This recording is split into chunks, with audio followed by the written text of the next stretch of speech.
Okay, when we left ADAC, we went to AT-2, where the battle was going on. And when we got to AT-2,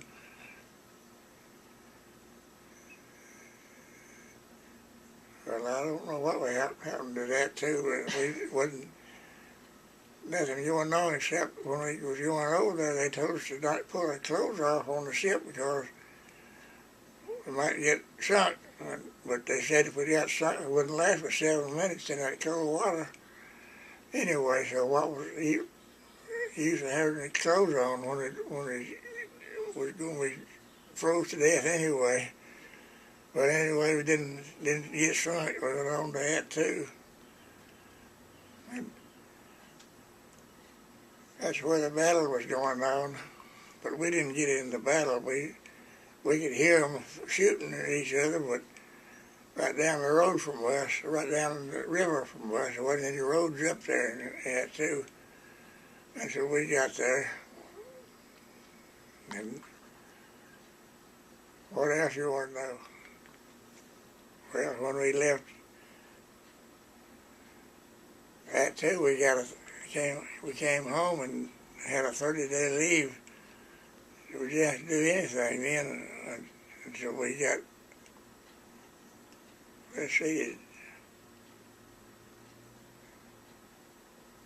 I think we got married on my 30-day leave, didn't we? That's when me and Edith got married.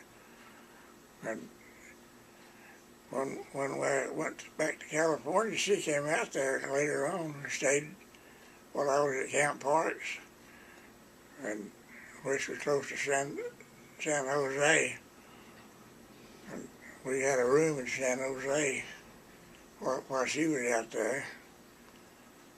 And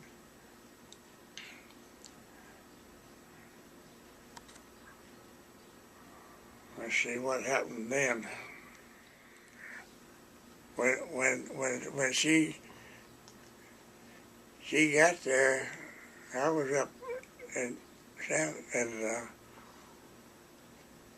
Oakland. I was in Oakland waiting on her train, Oakland, California, but her train was way late, and I had to go back to camp before my time was up. So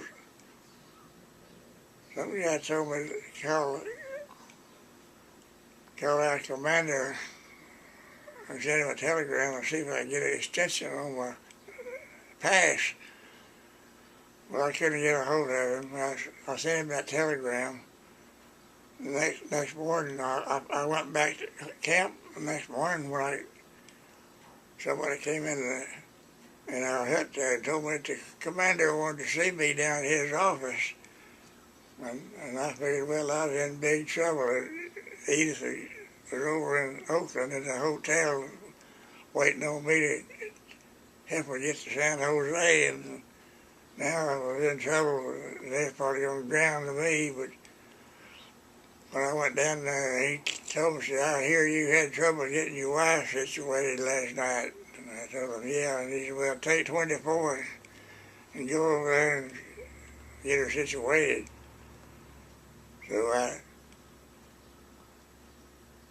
she had gotten a taxi that took her down to the bus station, and she'd got over to San Jose where we had a room at, okay. So I went over there and stayed at 24 hours, and I didn't get in trouble for doing nothing. Well, when we left the States, the next time we went to Hawaii, and we stayed at Hawaii for about 6 months before we went to Guam. And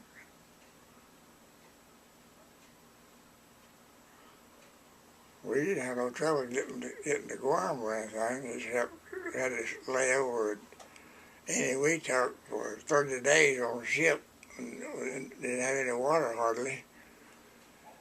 Run out of drinking water, and it rained every day over there, and almost we'd catch some water on that ship at Wetak.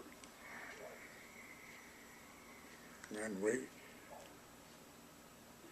finally got to Guam.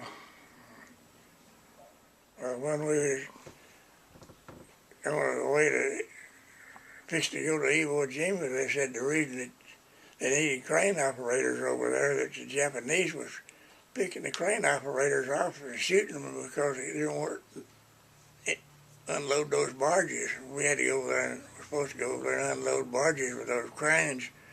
And the Japs didn't want them crane operators to unload the barges, so they're shooting the crane operators. So that's the reason that I didn't have to go. I was tickled I didn't have to go. The first night that we got to Guam, they put me and Bernard Wink digging a pit for a toilet. We didn't have any toilet or no nothing. So we had to work all night long building a toilet, building a pit for a toilet. And that's when I started working on learning how to run a crane and a drag line and all that kind of stuff. That's what was my first job. And while we were over there that night, some Marines came down there wanting us to move that crane over there and open up a pit where they closed it up with some Japs in there. They wanted us to open it up so they could go in there and hunt for souvenirs. We told them, well, we're not going to go over there and open that thing up and get blowed up with bombs. And besides that, we had a job to do. We had to do it. We didn't go down there for them guys to open up that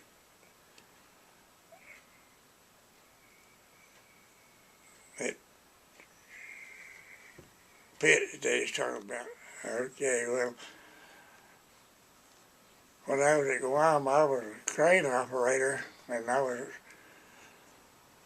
one of the younger ones, I guess, and there was about a dozen of us. They told us to knock off work and stand by. We was supposed to go to Iwo Jima. That's when that Iwo Jima battle was raging over there, and they was bringing them back over there every day, dead, and then wounded in Guam, and they told us stand by and go into Iwo Jima. They needed some crane operators over there.